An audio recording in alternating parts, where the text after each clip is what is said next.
Bonjour ou bonsoir mesdames, mesdemoiselles et messieurs, très ravi de vous retrouver dans votre émission Droit de savoir. Vous avez déjà probablement entendu parler de la viliphonie, je n'ai pas dit la viliphobie.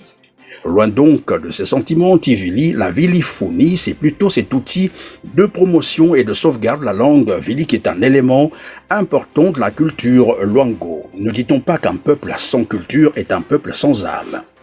La langue vili, qui est un facteur déterminant de la culture Luango, se veut donc pérenne pour affirmer la culture Luango dans le temps. Mais une question se pose. La culture Luango est-elle encore intacte? C'est la question à laquelle va tenter de répondre notre invité aujourd'hui, Monsieur François Soumbou, ancien président du MAR, ancien sénateur, actuellement animateur du mouvement socio-culturel La Viliphonie. Bonjour Monsieur Soumbou. Bonjour Monsieur Christian Perrin. La viliphonie, c'est un nouveau concept que certains Congolais vont découvrir. Mais avant d'y arriver, qui est Monsieur François Soumbou? Bien, Monsieur Christian Perrin, d'abord, merci beaucoup de l'invitation que vous m'avez faite d'être votre invité de ce soir. Je vous en prie. Vous me demandez, non, il y a d'abord un rectificatif à faire. J'ai jamais été président du MAR. J'étais plutôt un membre de ce parti, président au niveau de ma région, Eloquilo. Et le Quilo, oui. Auparavant, j'étais plutôt responsable du parti de M. Jean-Pierre Tchekaya, Tisser Tchekaya, le RDPS. J'ai été effectivement tour à tour conseiller départemental. Avant d'en arriver là, j'étais député de l'Assemblée nationale. Je me suis fait élire sénateur indépendant. Voilà, ça c'est une partie de ma vie, mais au plan politique. Autrement, ma vie ne s'est pas limitée qu'à cela. C'est à la veille de la retraite que je me suis intéressé à tout ça pour aller voir ce qui s'y faisait d'ailleurs. Et surtout que l'on dit que le député porte la voix du peuple à l'Assemblée. Je me suis dit, j'entends plein de choses de ce peuple-là. Alors je vais me faire le porte-parole du peuple pour aller dire à l'Assemblée ce que ce peuple pense de telle chose ou telle autre chose. Votre vie professionnelle. Ma vie professionnelle, bon, de formation, je suis ingénieur du bois et j'ai pas mal d'activités. Quand je termine mes études, que je rentre au pays, à l'issue de mes études, à l'époque, lorsque vous étiez admis à aller à l'étranger, surtout avec une bourse du pays, on signait ce qu'on appelait un contrat décennal.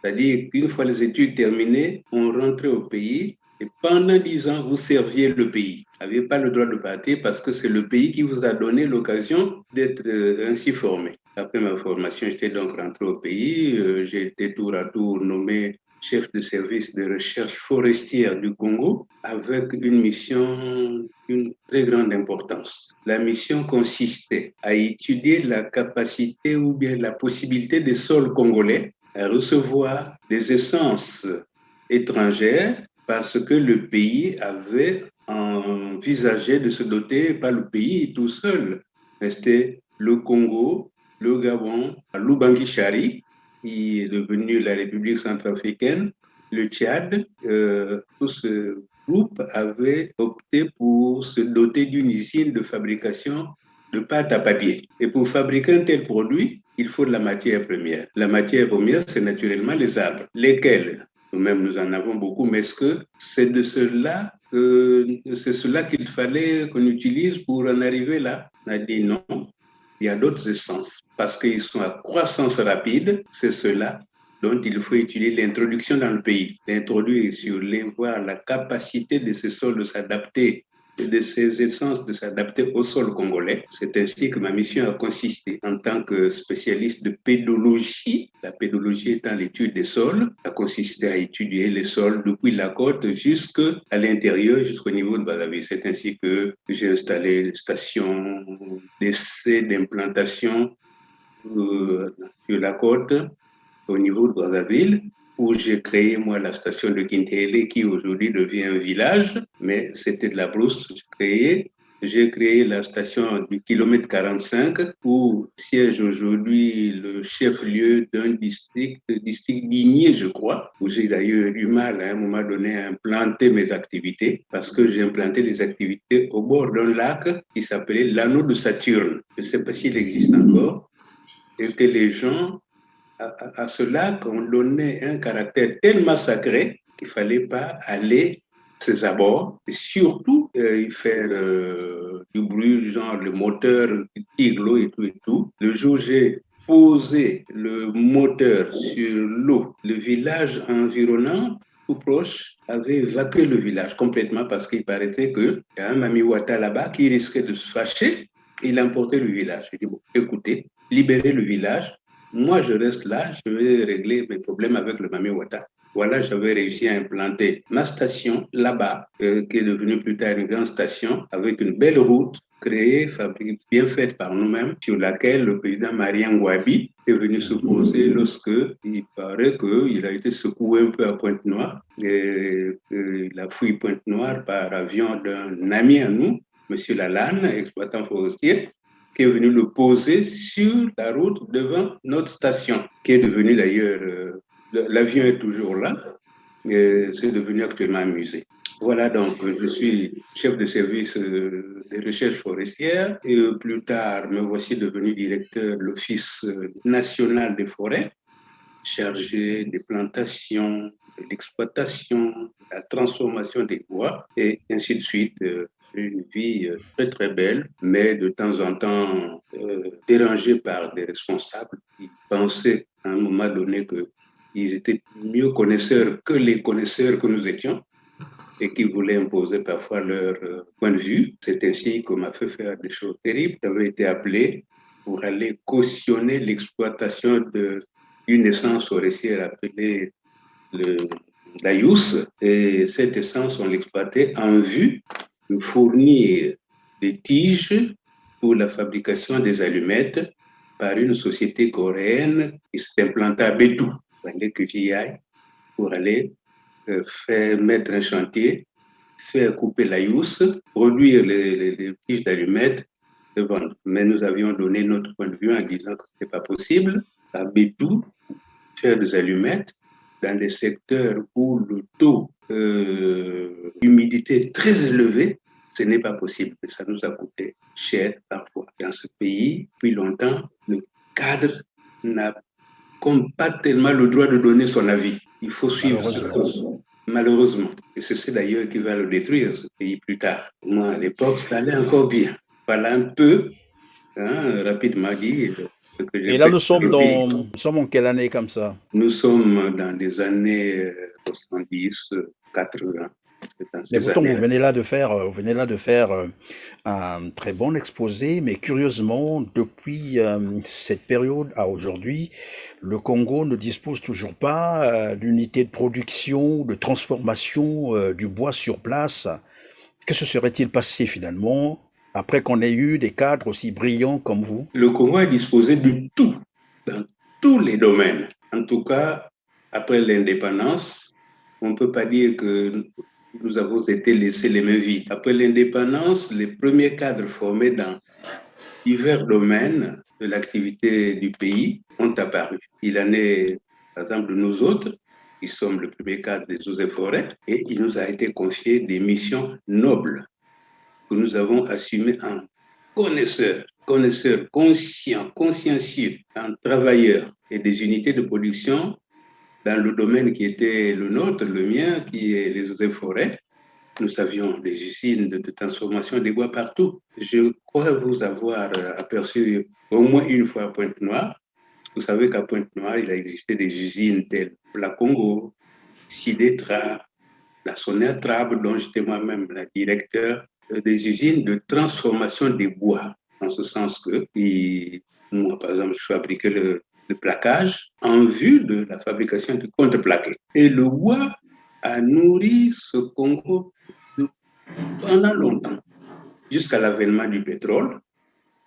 Et les gens ont vu dans le pétrole, les revenus du pétrole devaient certainement rapporter plus. Et on a carrément délaissé ce domaine qui a fait vivre le pays pour se ruer vers le pétrole. Le pays était doté de plein d'infrastructures. En matière d'élevage, par exemple, puisque j'appartiens à ce ministère-là aussi, quand vous partiez d'un pays appelé Malolo, ça se passe dans la Bouenza, sur la route en direction de Mossendio, c'est fantastique. Ce qu'il y avait comme ferme, la fête des fermes, de vaches. Mais à l'infini, vous voyez des animaux qui pèsent partout dans les... Tout ça, c'est parti. Ça a disparu. Que s'est-il passé? C'est la question qu'on se pose souvent. D'où vient-il que tout ce dont le pays a disposé est disparu comme ça, comme si un tsunami était passé par là pour balayer tout ça? Mais sûrement, je l'ai dit tout à l'heure, avec l'arrivée du pétrole, la facilité est tombée et tout le monde se contentait de cela. On a mis de côté tout le reste. Dolisie, qui était la ville du bois, nous appelions la ville verte, qui était une ville très coquette, partie. Mais Dolisie, c'était la ville des exploitants forestiers. C'est eux qui faisaient la beauté de cette ville. On a une ville appelée Mossendio, qui est bâtie par les exploitants forestiers, où nous avions d'ailleurs installé l'école forestière, que nous avions appelée l'école forestière de Mossendio, où nous avons formé nos cadres moyens dans les diverses activités du bois. Donc voilà un peu, le pays était très bien, des cadres bien formés. Comment vous vous sentez aujourd'hui de voir ce pays qui avait pourtant bien décollé se retrouver au niveau où il se retrouve aujourd'hui? Très mal en point. C'est toujours avec tristesse qu'on évoque quand vous posez des questions comme ça. On vous répond pratiquement avec les larmes aussi. Dans ce pays, d'abord, on est surpris. C'est-à-dire, si nous étions des personnes qui étaient mortes et que nous revenions, mais moi qui suis encore en vie, du haut de mes 80 ans, je me dis, mais qu'est-ce qui se passe réellement pour qu'on en arrive là? Ce n'est pas croyable. Rien que d'évoquer tout ça, ça fait très mal au cœur. Tout, mais tout a disparu. Il n'y a plus rien sur quoi on puisse compter. Tenez même, je parlais des villes comme Dolisie, Coquette, la petite ville de Mossendio, et je reviens à la ville de Pointe-Noire, Ponton-la-Belle. Oui. Qu'est-ce qu'elle était belle cette ville, avec ses belles plages sur lesquelles, quand vous allez marcher, c'est d'en sortir avec du goudron, les pieds noirs de goudron, parce que ce pétrole sur lequel les gens comptent fait des dégâts dans cette ville, mais des dégâts énormes. Cette ville de Pointe-Noire, si belle, si coquette, si accueillante, à un moment donné, il s'est passé ce que vous avez appelé une guerre au Congo. Guerre, enfin, ce n'est pas une guerre que quelqu'un est venu attaquer le Congo, qu'on s'est battu, mais entre eux-mêmes, ils se sont tapés dessus. Ils ont appelé ça guerre. Et tout le pays a quitté, par exemple, Brazzaville, pour se retrouver à Pointe-Noire. Mais tout le pays, je dis tout le pays, tous ceux qui fuyaient Brazzaville, ils n'avaient qu'une destination, c'est Pointe-Noire. La Pointe-Noire qui est passée brutalement de 800 000 habitants à 1,5 million. Et quand ces personnes arrivent, où vont-ils s'installer? Alors n'importe où, même sur les lits des rivières. Là, on ne peut pas construire, ils ont construit. Monsieur Christian Perrin, moi, quand je suis à Pointe-Noire et que je me promène sur la côte sauvage, mais je pleure de voir que le lac au bord duquel je suis né, le lac Loya, soit devenu une habitation. Le lac est noyé sous du béton, des maisons des gens que j'appelle moi les riches, les nouveaux riches, ils ont fait disparaître. De telle sorte que quand il pleut, c'est la catastrophe dans cette ville. Vous ne vous reconnaissez plus. Il faut mettre des bottes pour sortir dans la ville de Pointe-Noire. Oui, les bottes, quand vous avez encore la chance, vous pouvez porter les bottes, mais il y a des maisons qui, finalement, sont totalement noyées. Oui. Alors, revenons donc sur ce que vous faites. En fait, vous êtes animateur d'un mouvement socio-culturel appelé la viliphonie. C'est quoi déjà la viliphonie? Monsieur Christian Perrin, la viliphonie, effectivement, c'est un concept terrible. Tout le monde nous pose la question de savoir qu'est-ce que c'est précisément. D'abord, d'où m'est venue cette idée d'imaginer la mise en place d'un mouvement comme celui-là? Je suis, depuis très jeune, je suis animateur de mouvements culturels. Très jeune, je me suis intéressé à Je pense par exemple à mon scoutisme. J'étais jeune scout. Nous faisions des jeux par-ci, par-là, du théâtre, des scénettes. À un moment donné, jeune, je me suis rendu compte que ces choses-là ne se faisaient qu'en français, dans une langue que parfois on ne comprenait pas dans les villages parce que je tenais à porter tout ça à l'intérieur. Alors je me suis mis à parler, à faire des spectacles dans ma langue maternelle. Le temps passant, je tombe, enfin, je crée des activités en pagaille, des groupes d'animation culturelle, les chansons et tout. Vous avez dû, je ne sais pas depuis combien de temps vous n'avez pas été à Pointe-Noire, mais vous avez dû entendre parler des groupes de musique tradie moderne. Tout à fait. Cela, c'est moi qui suis à l'origine de toutes ces choses. Pourquoi? Parce que je suis lauréat de l'UNESCO pour la promotion des langues maternelles. Alors je me dis, doté d'un titre comme celui-là, il faut que je fasse tout pour la promotion des langues. Non seulement les langues parlées là-bas à Pointe-Noire au Kouilou, mais un peu dans tout le pays. Il faut que chacun se reconnaisse dans sa langue maternelle, parce que la langue maternelle est le véhicule de la culture d'un peuple. Vous avez dit tout à l'heure, un peuple sans culture, c'est un peuple qui n'a aucune valeur. Mais nos peuples ont ceci de malheureux, c'est que c'est des peuples fortement cultivés. Mais cette culture a effrayé le colonisateur au point que le colonisateur a mis un frein, a mis net un frein à ce genre de culture qui risquait de dépasser la sienne pour nous amener à sa culture à elle et pour nous y amener, le colonisateur nous a interdit, fait interdiction de l'usage de nos langues afin que nous collions à sa culture. Sa culture, oui. Nous autres qui avons été à l'école dans les années 40, M. Perrin, on ne Mhm. peut pas imaginer ce qu'on a souffert. Quand vous arrivez à l'école, le moniteur, il vous dit, dès que vous avez franchi le mur, vous êtes dans la cour de l'école, vous n'avez pas le droit de parler votre patois. Alors, nous qui avons fait l'école dans ces années anciennes-là, interdiction de parler la langue maternelle dans la cour de l'école. Un jour, M. Kibiadi, mon maître du cours préparatoire 1, m'attrape par l'oreille en me disant qu'il m'a entendu parler le patois. Comme ça, gosse qu'on était, je dis, monsieur, je ne vais pas parler le patois. Mais si, alors tu as parlé quelle langue? J'ai dit, non, mais j'ai parlé le Vili, monsieur. Mais ce n'est pas un patois. Je dis, non, c'est le Vili. Alors voilà, le maître qu'il était, un papa, devant un gosse, il lui tient tête. Le gosse dit qu'il n'a pas parlé patois.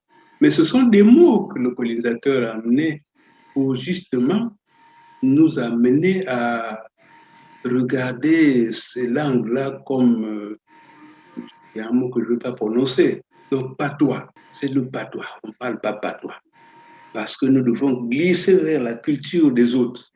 Et ils ont réussi. Maintenant, il se trouve que c'est eux-mêmes qui nous ont sortis de notre culture, qui se battent pour exiger des peuples que chaque peuple retrouve sa culture. Se battent Oui. dans le cadre d'un organe des Nations Unies qu'on appelle l'UNESCO. Et l'UNESCO, c'est le gendarme de la promotion des langues maternelles. Il est allé jusqu'à mettre en place une journée internationale de la langue maternelle. Vous voyez, monsieur, c'est pourquoi je vous dis non. Il faut que je fasse quelque chose pour faire comprendre cela à tous ceux que je peux avoir et les ramener à un niveau où ils peuvent comprendre que, effectivement, si nous ne revenons pas vers notre culture, nous allons perdre toutes les valeurs traditionnelles qui sont les nôtres. Et perdant nos valeurs traditionnelles, nous pourrons nous embarquer dans des cultures qui vont nous détourner de notre trajectoire. Alors, Monsieur Sumbou, est-ce qu'on peut maintenant faire le lien entre la langue et la culture, donc la langue Vili et la culture Luango? La langue et la culture, effectivement, pour quelqu'un qui a la maîtrise de sa langue. Cette langue, quand on l'étudie, on regarde comment est-ce que nos anciens nous ont amenés à l'apprécier. Je me souviens par exemple de ces soirées avec nos parents où des contes. Mais à travers ces contes-là, nous voyons ce que c'était que notre culture. Notre culture est faite de quoi? De valeurs, de respect, des valeurs de compréhension, enfin, tout ce que cela peut comporter dans la vie.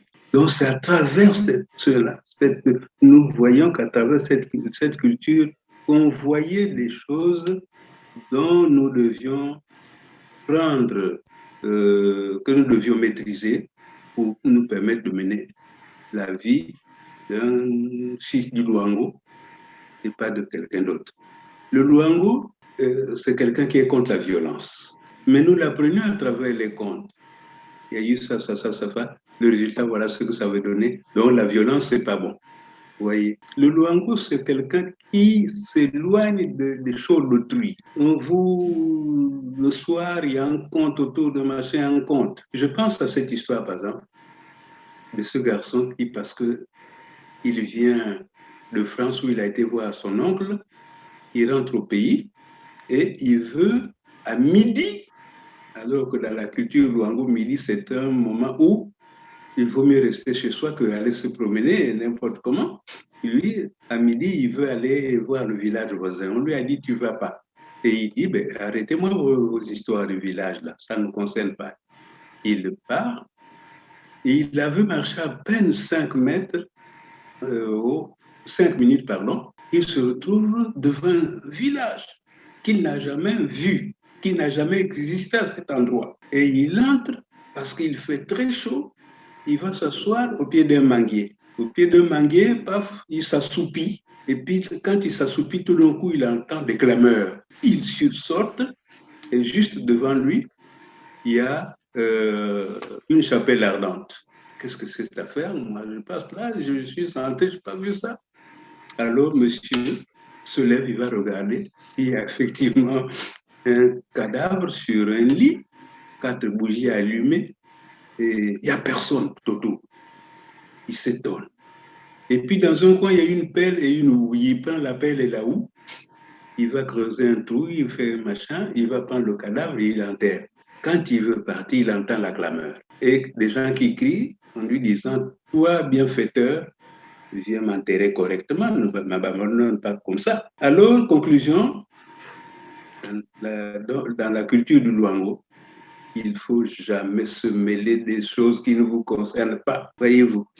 Oui, monsieur Sumbu, vous venez là de dire dans la culture Luango, il faut pas se mêler des choses qui ne vous concernent pas, et c'est une culture qui ne prône pas la violence. Pourtant, il n'y a pas assez longtemps là, quelques jours, lors de la visite de Denis Sassou Nguesso à Pointe-Noire, nous avons entendu une déclaration faite par monsieur Florent Tchibouanga, qui doit être le président des sages du Kwilu, mais aussi membre de la cour royale, proférer des menaces contre les autres, probablement Kwilois.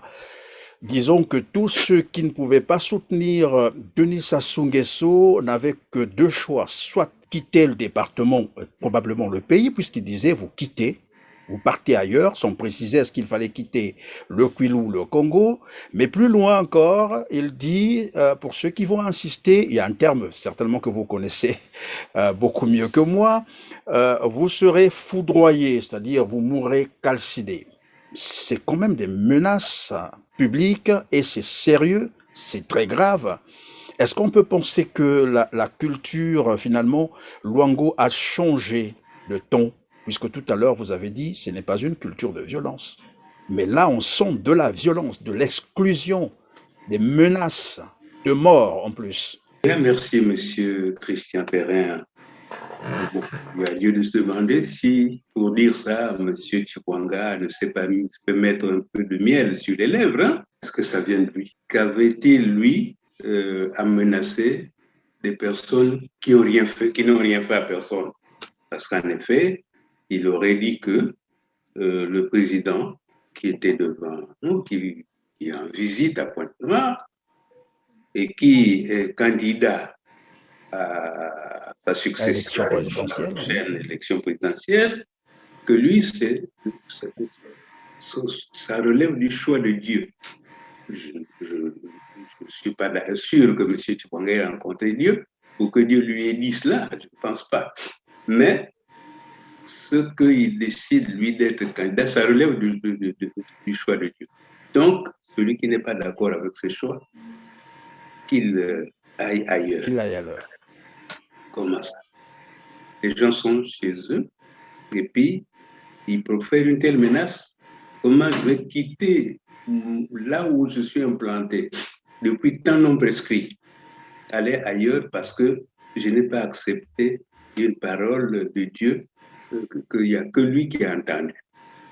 Et mieux, celui qui ne le soutient pas, vous avez dit, il n'y a que moi qui connais l'expression, il a dit Ufuka ou l'acte, c'est-à-dire que sera foudroyé. Ça ne vient pas de lui. Ça ne vient pas de lui. Il a dû, se faire mettre un peu de miel sur les lèvres pour dire ça.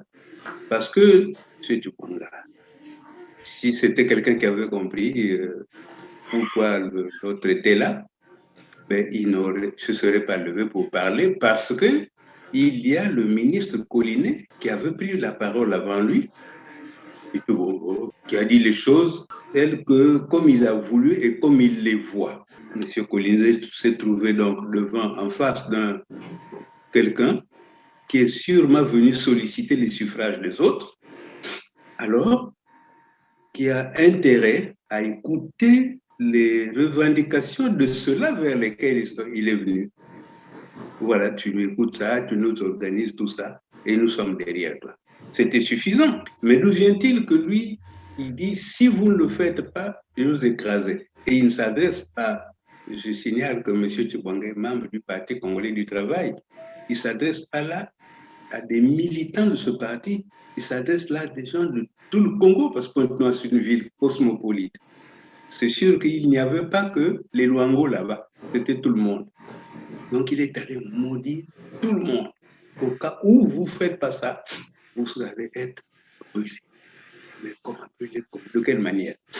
C'est pourquoi moi, ceux qui se plaignent, qui en parlent, je crois que c'est un avertissement. C'est un avertissement qui a été donné, il faut en tenir compte. Lui, il a eu pour mission de venir vous le dire, pour nous le dire. Attention, si vous ne faites pas ça, voilà ce qui va vous arriver. Et puis c'est déjà arrivé. Seulement, monsieur, évidemment, c'est des choses qu'il faut prendre au sérieux parce que nous savons, je crois que vous vous rappelez très bien, Denis Sassou Nguesso était, je crois, dans le pool avant l'élection, je crois, 2016, où il avait prononcé quelques paroles, disant, dans cette foulée, hein, il parlait du goût de sang que vous n'avez jamais expérimenté, vous n'en savez rien, et nous savons ce qui est arrivé après au pool. Ici, Monsieur Tchibouanga qui profère les menaces, sous-entendu, bon, il a reçu l'ordre ou mandat du bon Dieu, comme il a dit lui-même. On se pose la question, c'est qui ce Dieu? Est-ce que c'est le même Dieu que tout le monde prie? Ou bien c'est son Dieu Sassou Nguesso qui le lui a dit, que celui qui ne se soumettra pas sera foudroyé. Les mots ont un sens. Et vous êtes d'ailleurs celui qui aujourd'hui fait la promotion et disons la promotion de la langue Vili. Vous savez que chaque mot a un sens. Ici, on vient de dire ceux qui ne seront pas d'accord, soit ils doivent quitter la ville, soit ils seront foudroyés. Alors, ça craint que finalement, dans 2 matins, que ces menaces soient passées à exécution et que l'on vive la même situation que ce que le département du Poul a vécu. Et ça a toujours commencé comme ça. C'est pas tombé du ciel. Ces genres de paroles, ces genres de menaces ne viennent pas du néant. Et vous, étant évidemment très attaché au département du Kwilu et de Pointe-Noire, qu'est-ce que vous en dites? Qu'en pensez-vous? Qu'est-ce que je peux en penser que je peux dire par rapport à ça? Je vous ai dit que ce monsieur, c'est quelqu'un qui a été porteur d'un message. Moi, je pense ça comme ça. Parce que si tel n'était pas le cas, moi, j'ai en face de moi un candidat. Il vient solliciter M. Frage. Je lui dis, OK, très bien, moi, pour mettre un budget dans une urne, ça demande Ça ne me coûte rien. Mais regarde voir un peu l'état dans lequel je me trouve, moi. Moi, je faisais l'état des lieux sur lesquels il est venu avec lui et je lui aurais dit, voici ce qu'on a déjà dit que l'on pourrait faire pour améliorer cette issue, pour changer tout. Voilà pour ne prendre que cette ville de Pointe-Noire, pour c'est de ça qu'il s'agit. Voilà une ville qui était si propre, bien, et qui aujourd'hui, c'est ce qu'on l'appelait à l'époque Ponton-la-Belle. Aujourd'hui, ça s'appelle Ponton-la-Poubelle, parce qu'effectivement, les immondices, vous en avez partout, mais partout, au point où on ne sait plus où est-ce qu'on peut se poser. Alors je dis, regarde un peu ce qui se passe. Très bien, moi, je donne des suffrages, je me vois. Mais en retour, j'ai quoi? Qu'est-ce que j'ai en retour? Moi, je voyais que la personne me dise, non, non, non, si tu m'apportes tes voix, moi, voici ce que je vais faire, voilà. OK.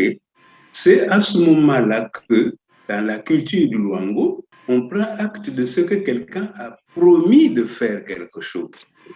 Et on lui dit, tu es sûr de tenir cette promesse? Il dit, moi, si je ne tiens pas cette promesse, vous en faites ce que vous voulez. Et c'est à ce moment-là que, dans les us, traditions, coutumes, tout ce que l'on veut du Luango, celui qui est en face de celui-là, il dit, si tu ne le fais pas, Ndjekoufuka ou l'acte.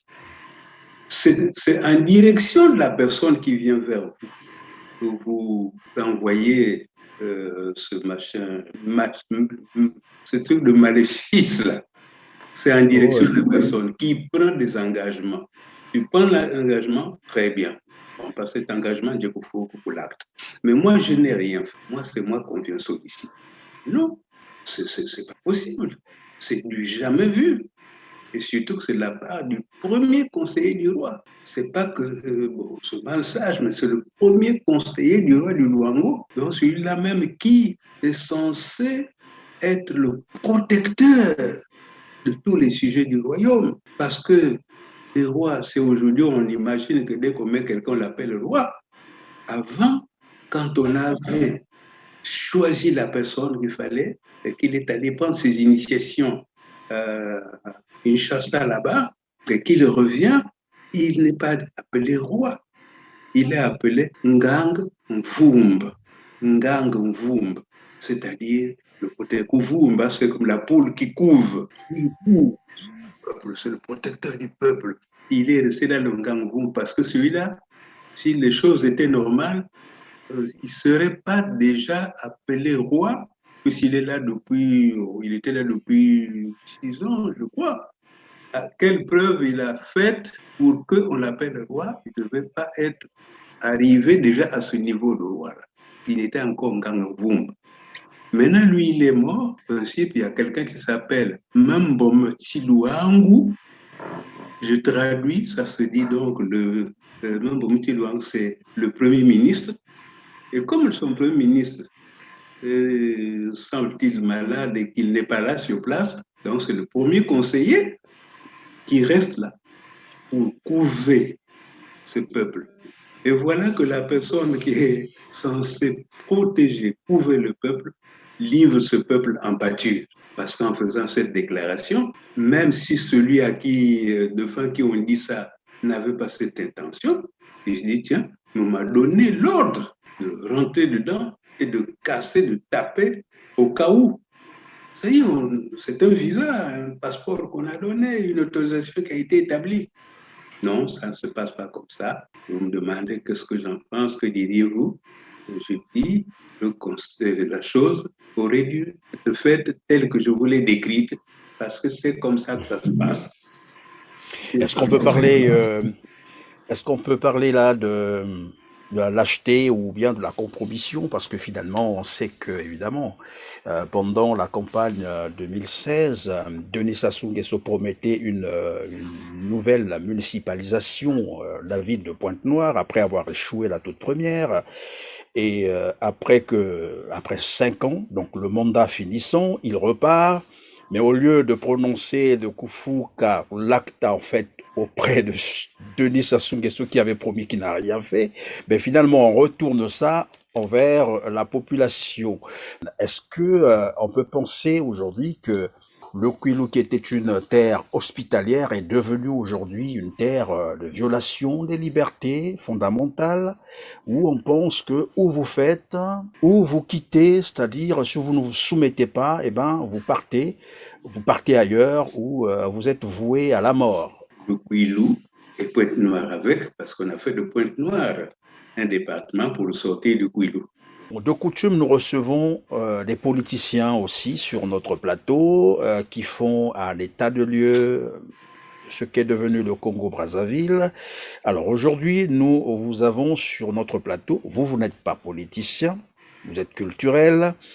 Est-ce que cela vous empêcherait de nous dire ce que vous pensez de Pointe-Noire actuellement, sinon du Congo? Quel état de lieu faites-vous? La situation socio-économique du pays. Mais je ne parle pas que de Pointe-Noire, je parle du pays tout entier qui est complètement perdu. Il n'y a plus rien, il n'y a plus de pays. On en parle même. Il faut le reconstruire, ce pays. Tout a été détruit, je vous l'ai dit. Il n'y a plus rien. Il faut tout remettre en selle. Tout, absolument tout. Voilà ce que je pense. Il n'y a plus rien. Il faut tout reprendre, Monsieur voilà. Perrin, je Oui. je suis pas né d'hier là, de ce Pointe-Noire qui est là. Oui, vous avez 80 ans, Je suis né d'une beaucoup d'ailleurs. Pointe-Noire, c'était formidable. C'était un beau pays, mais un Congo également.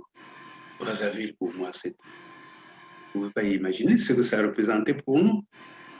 Étiré tout en longueur sur la rive droite du Congo, là où le puissant fleuve s'étale pour former le vaste lac du Stanley-Pool, c'était plus rien ne semble à ce qu'était hier.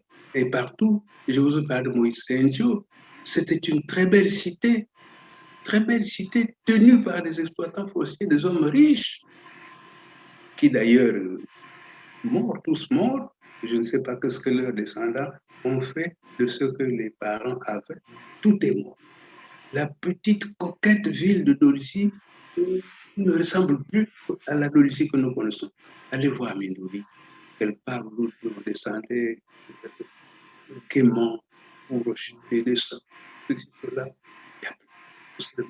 C'est vraiment ça. Allez à l'Odima, où nous allions gaiement nous asseoir sous des petits manguiers de production Pascal Issouba, généticien, pour manger des mangues. Et ces mangues que j'ai trouvées, que j'ai achetées à Kiel, au sommet de la demande fédérale là-bas. Mangos aus dem Congo, mangue du Congo. Quelle fierté c'était moi. Il n'y a plus rien de tout ça. Il n'y a plus rien. Alors, c'est aux Congolais, mais à tous les Congolais de prendre conscience de cette dégringolade, de ce tsunami, j'appelle ça moi un tsunami, qui nous a menés à la dérive, faire qu'on se remette en état d'exister. Parce que ça n'existe pas là. Il n'y a plus rien. Il n'y a que ça que je peux dire. Les considérations politiques, je ne me mêle pas de ça.